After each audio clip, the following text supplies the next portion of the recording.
언젠가부터 더 늦기 전에 내가 살아온 삶의 궤적을 돌아보는 글을 써봐야겠다고 생각했었다. 그 작업을 오늘부터 해보려고 한다. 시간 순서대로 나열하는 수필 형식으로 해볼 생각이다. 오늘은 그 첫 번째 시간.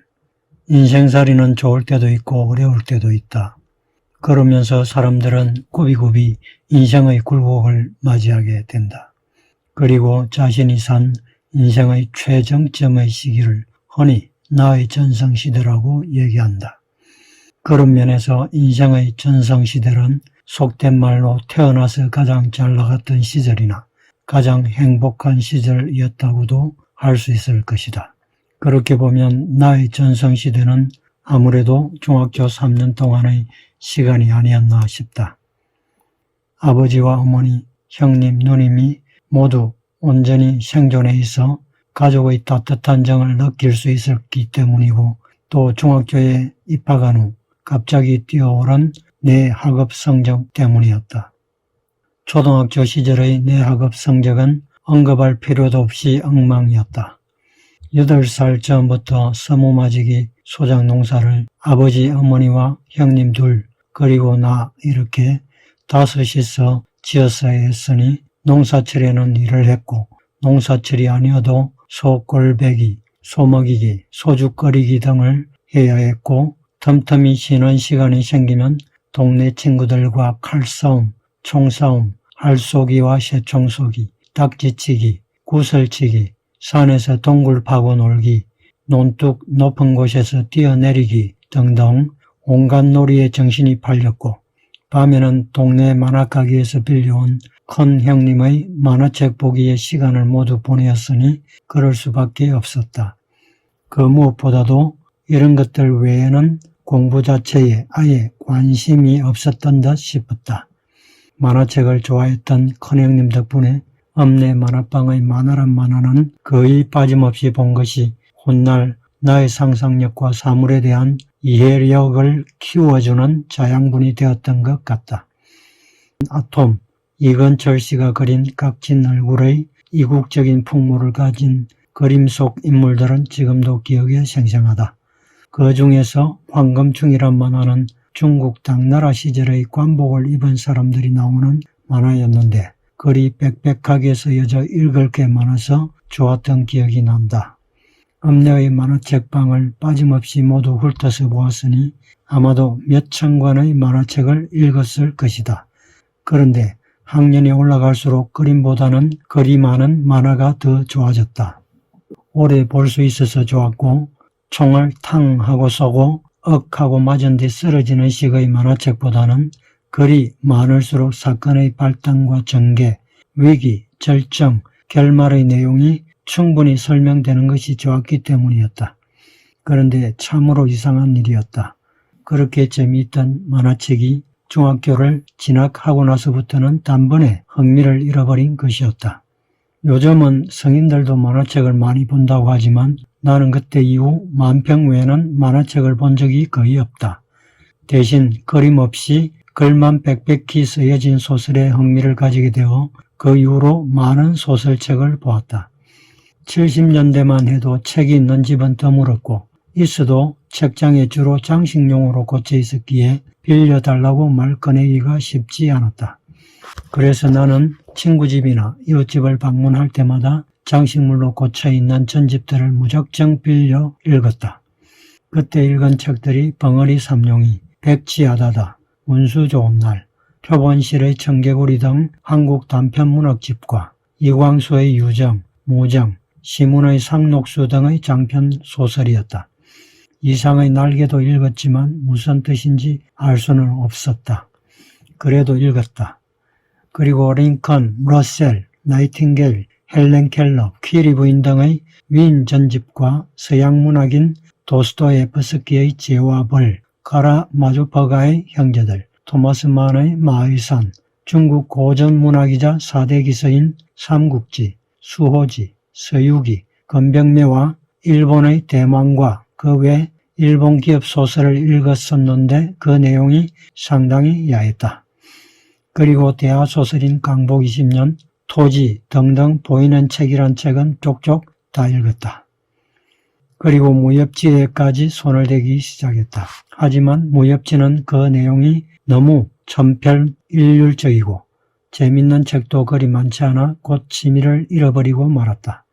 이렇게 좋아했던 책인데 고등학교를 졸업한 이후에는 공부나 생업과 관련된 책 외에는 거의 읽은 적이 없으니 그때까지 읽었던 책이 내가 평생 읽은 책의 대부분이었던 셈이다. 이때의 독서는 비록 만화책과 소설 등이 주였지만 나의 상상력과 이해력을 키우는데 톡톡히 도움을 주었다. 그리고 이것은 중학교 입학 후 국어 시간에 선생님이 과제물로 내어주신 시쓰기에서 처음으로 빛을 발하기 시작했다. 시제목은 코스모스였는데 국어 선생님께서는 정말 좋은 시를 썼다고 칭찬을 해주셨고 이 시는 내가 중학교를 졸업한 후에도 몇 년간을 교실 복도에 붙어 있었다. 그 후 몇 년 뒤 다시 무교를 찾았을 때에는 아쉽게도 사라져버려 지금은 어떤 내용의 시였는지 상세히 알 길은 없으나 가을날 시골길에 핀 코스모스의 모습을 그린 시였다. 당시 중학교 교지에 실렸을 수도 있으니 기회가 되면 친구의 교지를 빌려 그 내용이 무엇이었나 다시 확인해 볼까 생각하고 있다. 고등학교 때에도 학교별 글짓기 대회에 참가하여 입상하였던 경험도 갖게 되었다. 좋았던 기억이 많았던 중학교 때와는 달리 초등학교 때는 안 좋았던 기억이 더 많았다. 그 중 하나는 위생검사였다.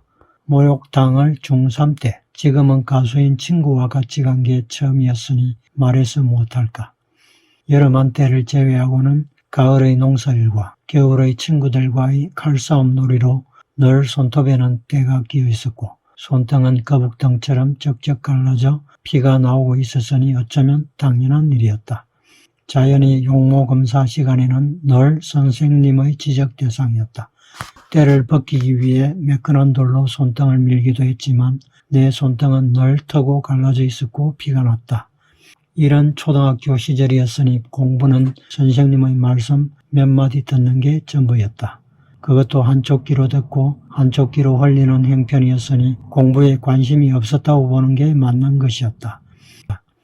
아버지는 술을 30이 넘어서 배우셨는데 전도 유망하셨던 삼촌이 돌아가시고 50년대 당시 마산의 여고를 졸업하고 지금 살아계시면 90이 다 되신 큰 누님을 비롯 많은 자식들을 잃고 삼촌의 사업과 토지계획 등으로 가산을 모두 탕진한 후 마지막 남은 자식들과 함께 살아가시면서 삶의 의욕을 상실하신 듯 하였다. 그래도 호구지책으로 소작 농사를 지어야 했고 그 힘든 농사일을 하기 위해서 힘을 내었어야 했으니 물탄 막걸리로라도 허기를 채우실 수밖에 없었을 것이다. 당시에는 왜 우리 아버지는 저렇게 술을 드시고 우리를 봄, 여름, 가을, 겨울 할 것 없이 바깥으로 내쫓으실까 이해도 되지 않고 원망도 많이 했지만 지금에 와서는 그조차도 가정을 이끌어가기 위한 아버지의 마지막 몸부림이었으리라는 것을 조금은 이해할 수 있게 되었고 지금은 마지막까지 가정을 지켜주신 아버지께 오히려 감사드리는 마음이다. 이런 상황에서 내 초등학교 성적이 당연히 좋을 리가 없었다. 1학년 때는 60여 명인 학급에서 꼴찌였고 2학년 때는 50등, 3학년 때는 40등 이렇게 매년 10등씩 올라가 6학년 때는 학급에서 13등 정도를 하였던 것 같다. 농사일로 먹고 살아야 했고 좋은 성적도 아니니 나도 그렇고 부모님 또한 내 학업에 대해 크게 관심을 가지지 않으셨다. 아마 때가 되면 몸을 움직였으라도 지 밥벌이는 하겠지 라고 생각하셨던 것 같다. 누가 내게 공부를 잘했으면 좋겠다는 바람도 없었고 나 또한 공부를 잘해봤으면 좋겠다는 마음도 갖지 않았다. 그래서 어떤 측면에서는 내 인생의 진정한 전성기는 농사일과 배고픔에 몸은 고달팠지만 자유롭고 가족과 함께했던 초등학교 시절이 아니었나 싶기도 하다. 그렇게 초등학교 시절을 보내고 드디어 13살 중학생이 되었다. 그런데 중학교에 진학을 하지 말자 갑자기 병이 들어버렸다. 열병이었는데 결국 보름 정도를 학교에 가지 못하고 집에서 지내야 했고 이때 갑자기 공부에 대한 열망이 열병과 함께 불꽃처럼 내게 찾아온 것이었다. 별 이유도 없었다. 그냥 공부가 하고 싶다는 생각이 강하게 들었다. 그때는 아이들이 참고서를 사는 것이 어려운 점을 감안하여서 국가에서 교과서와 함께 완전학습이라는 참고서를 함께 펴내던 때였다. 아파서 집에 누워 있으면서도 그 완전학습이라는 책을 읽으며 열심히 공부했다. 돌이켜보면 내 인생에서 딱 2번 열심히 공부한 경험이 있는데 바로 이때와 고로부터 23년이 흐른 36살 때부터 2년 동안 한 세무사 시험 공부 때였던 것 같다. 첫 번째는 스스로의 자각에 의해서, 두 번째는 직업을 갖기 위한 반강제적인 공부였던 셈이다. 그렇게 입학하자마자 들었던 열병은 2주가 지나자 나았고 그날 이후 처음으로 집 근처에 있는 학교에 등교를 했다. 그리고 입학 후 한 달이 지났을 때쯤 252여 명의 동기들과 첫 시험을 쳤다. 그런데 어리둥절한 성적이 나왔다. 나도 무슨 일인지 영문을 알 수가 없었다. 반에서 공동 2등, 전교 4등을 한 것이었다. 그해 1학기를 마치고 방학을 하는 날 난생 처음 우등상을 받았고 뜨거운 한여름 뙤약볕 아래서 머리에 수건을 덮어쓰고 넓디 넓은 콩밭을 메시던 어머니에게 달려가서 상장을 안겨드렸다. 어머니는 잘했다며 칭찬을 해주시고 주름진 얼굴에 잔잔한 미소로 나와 기쁨을 함께 나누셨다. 여하튼 초등학교 때 꼴찌까지 해본 나로서는 예상 밖의 성적이 아닐 수 없었다.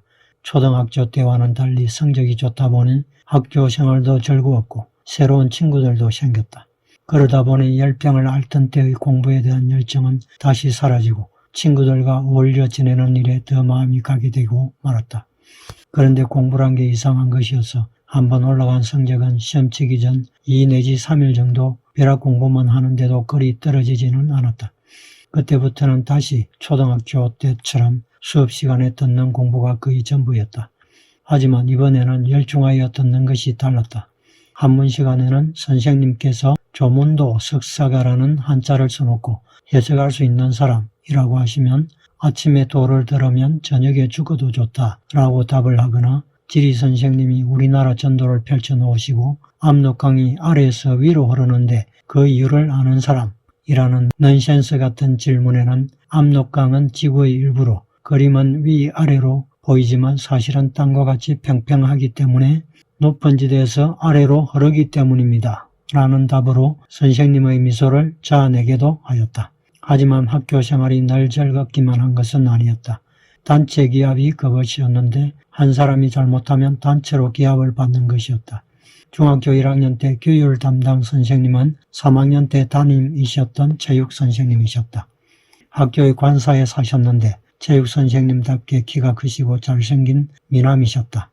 아이들에게는 인자하시기도 했지만 교율 담당 선생님답게 음하신 편이셨다. 어느 날 한 아이가 고의인지 실수인지는 잘 모르겠지만 학교 유리창을 돌멩이로 깨뜨리는 사고를 일으켜서 단체로 줄바따를 맞게 되었다. 누가 유리를 깨었는지 자수하지 않으면 오늘은 단체 기합이다. 하지만 아무도 내가 유리를 깨었노라 나서는 아이가 없었다. 좋다. 그러면 누가 먼저 맞아볼 테냐? 선생님이 말씀하셨다. 속으로는 내가 한 잘못도 아닌데 왜 내가 매를 맞아야 하나 싶었지만 용감히 손을 들었다. 선생님, 제가 먼저 맞겠습니다. 그래, 이리로 나와서 엎드려봤죠.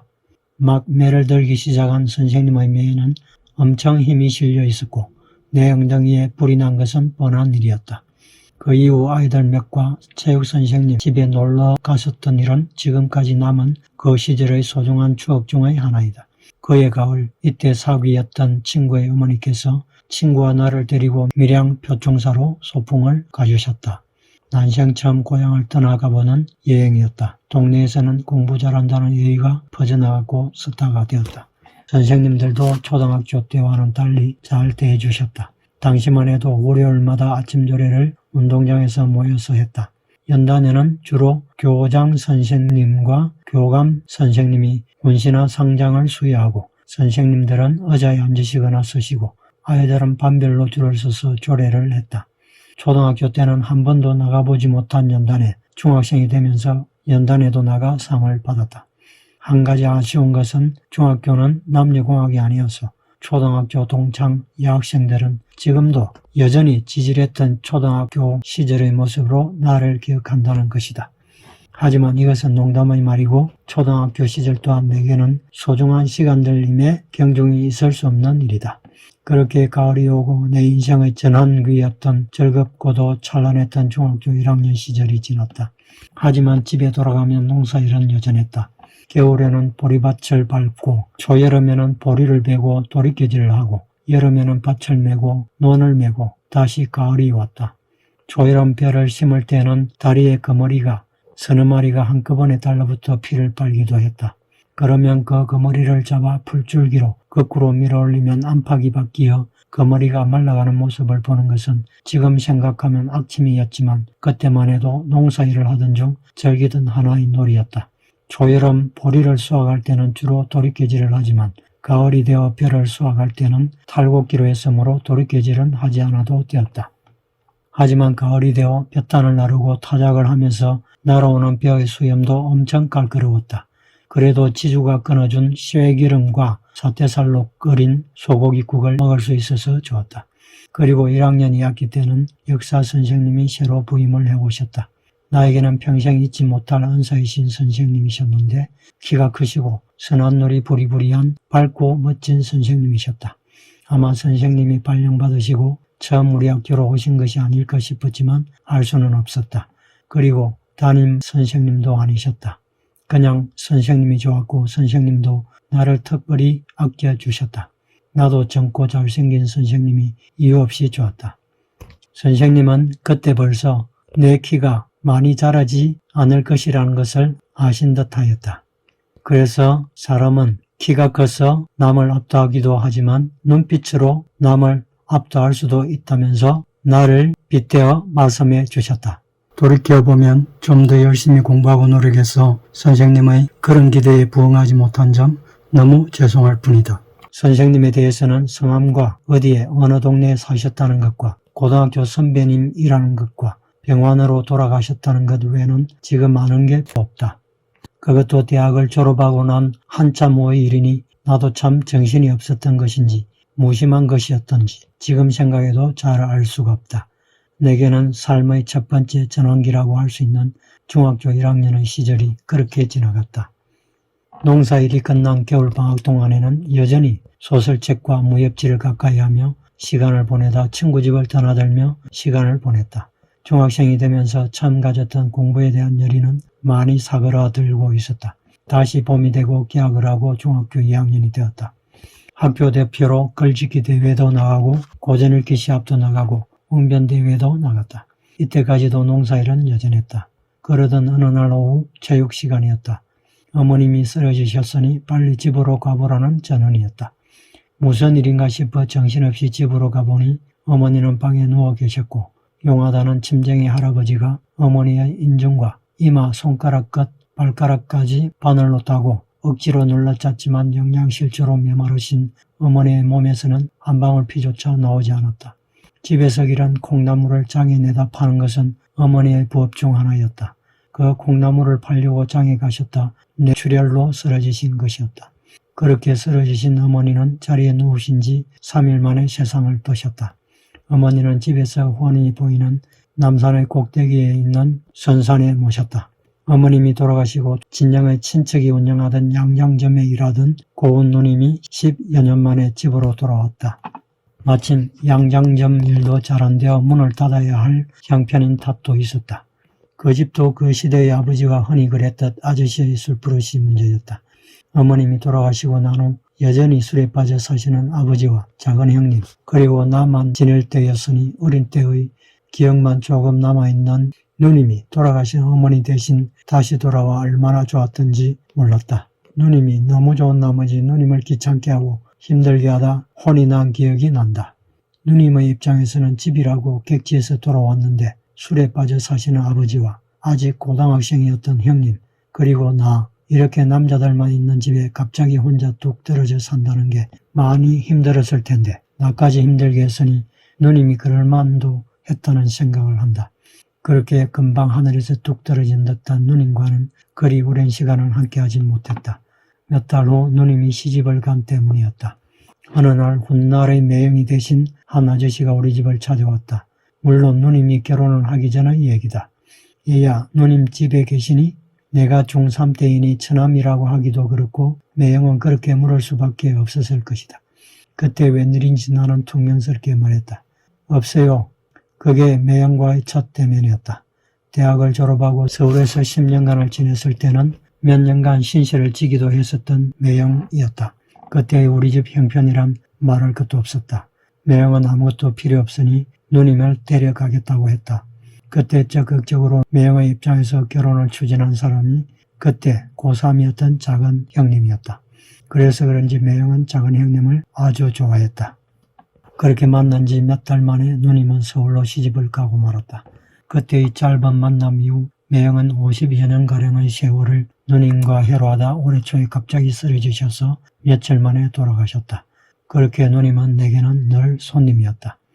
누님이 서울로 시집을 간 후 다시 집에는 아버지와 작은 형님과 나 이렇게 세 식구만 남게 되었다. 아버지의 알코올릭은 여전하셨다. 하지만 이미 훌쩍 자라버린 자식들이라 더 이상은 쫓겨나지는 않았지만 힘들기는 마찬가지였다. 어머니가 돌아가신 후 집안의 생계는 온전히 당시 공고를 다니시던 작은 형님의 몫이 되었다. 형님은 또 어떻게 고등학교를 마칠 수 있었는지 나로서는 알 길이 없다.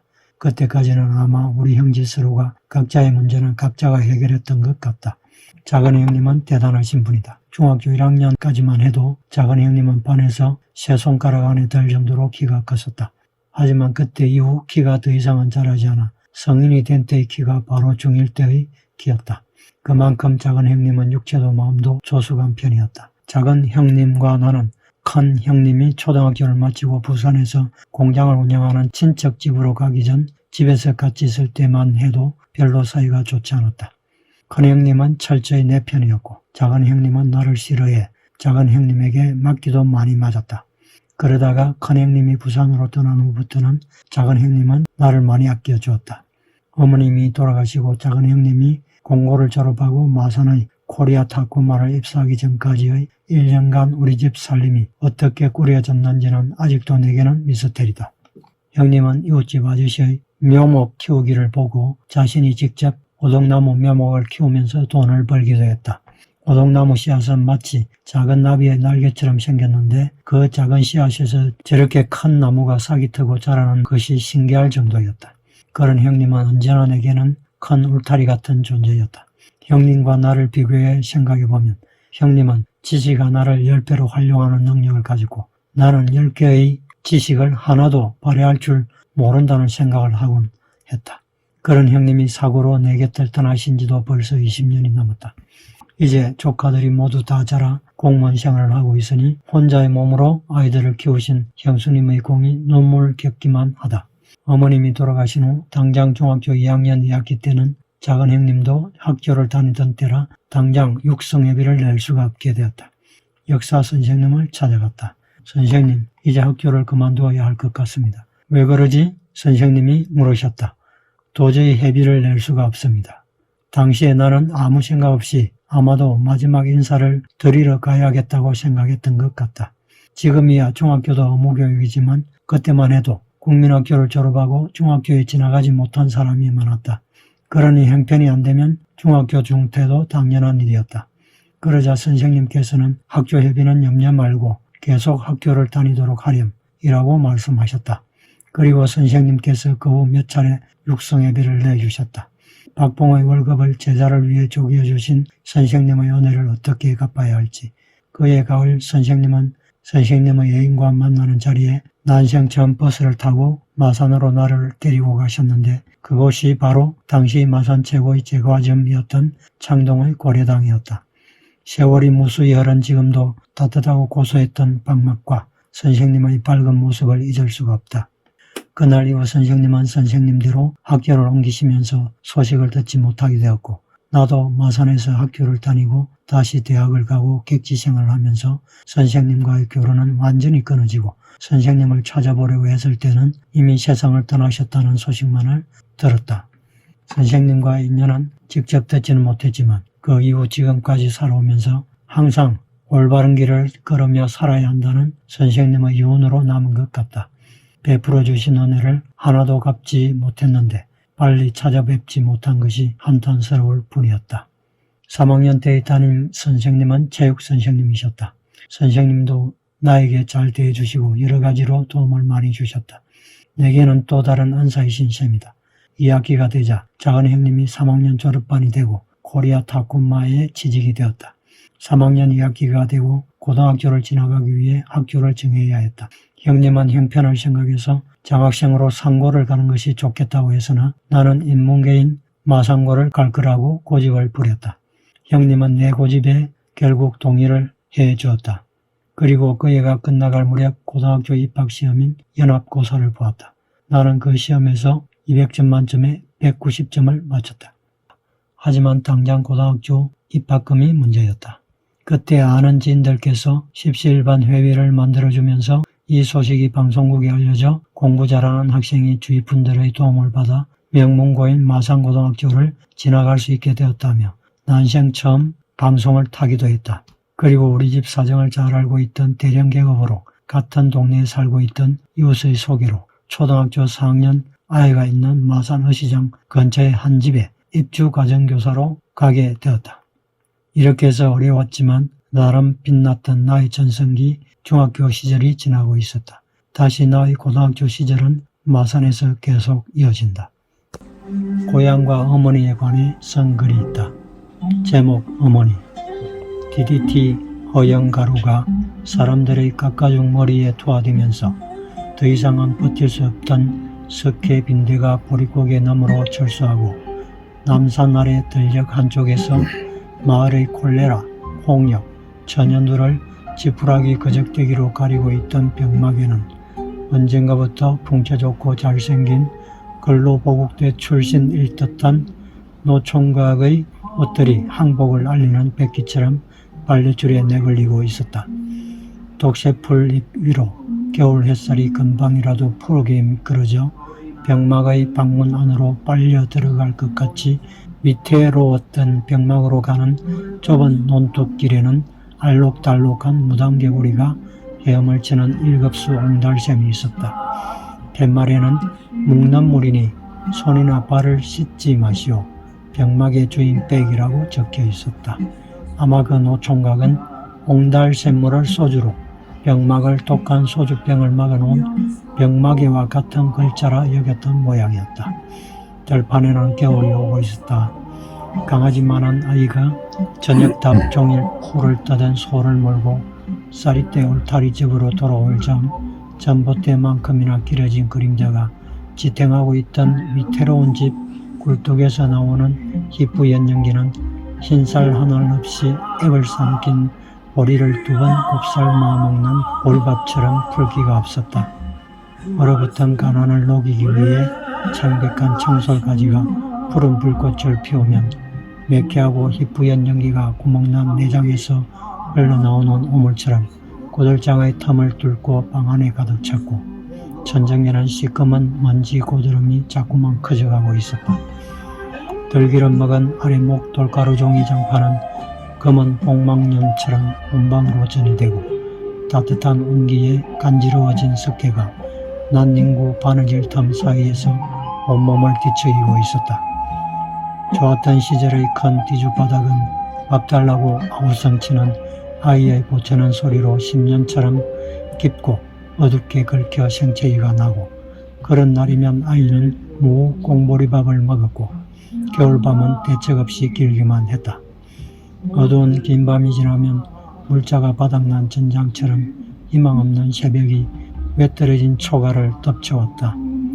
윙윙거리는 찬바람 소리가 났던 구멍난 창호지는 어머니의 가슴처럼 구멍이 나 있었고 체할 만큼 잡수셨을 리도 없었던 어머니는 늘 가슴이 아프시다며 주먹진 손으로 가슴을 치셨고 허기를 채우기 위한 물탄 막걸리에도 취하신 키 크신 아버지의 그림자는 얇은 바람에도 흔들리고 있었다.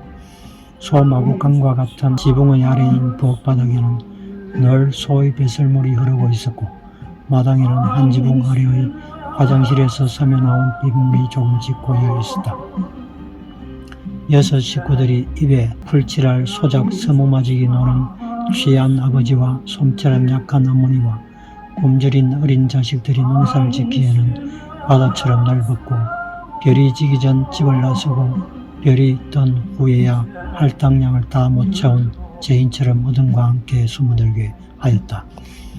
망한 집이 모두 그렇듯 할아버지 술값 대느라 명이 짧았던 큰 아들딸 공부시키느라 삼촌 사업하느라 예전에 가진 땅을 모두 팔았던 부잣집에 떼거리가 떨어져 보리쌀 몇 대 빌리러 갔다 연희 때와는 달리 거절당하고 돌아온 날 46 늦은 나이에 낳은 어린 자식의 손을 잡고 아이야, 다음에 내 제상에는 쌀밥과 고기와 과일 대신에 지전을 올려주면 좋겠구나. 어머니의 그 슬픈 눈 속에는 세상을 향한 원망은 없었다. 아이는 어머니의 눈에서 자신에 대한 소망을 보았을 뿐이었다. 어린 뼈를 녹이는 듯한 고된 농사일을 그만두게 된 날은 14살 가을이 오는 날 체육 시간에 갑자기 찾아왔다. 집에서 키운 콩나물을 팔기 위해 시장에서 쓰러지신 어머니의 10손가락과 코 아래와 이마에 용하다는 함부로 찔러댄 김영감의 침으로는 한 방울의 핏기조차 없이 메말라 마른 무 뿌리처럼 주름져 무기력하게 처져 있었던 어머니의 가녀린 몸을 다시 일으켜 세울 수는 없었다. 정개구리 같은 불초자식이 마련한 제상에는 어머니의 바람과는 달리 연희 제상처럼 과일과 나물과 생선, 하얀 잎합이 올랐고 깊은 산 어머니 산소에는 올해도 노란 나뭇잎이 찢어너로 깔렸다. 어머니가 가신 나이보다 더 되어서 오르는 산소 가는 길에는 도토리를 감추어 입이 도톰해진 배부른 다람쥐 모자가 햇살이 내려 비치는 나무 위를 타고 오르며 까불고 풍덩한 멧돼지 목욕 구덩이가 드문 발걸음을 질척하며 가로막듯 길목을 지키고 있었다.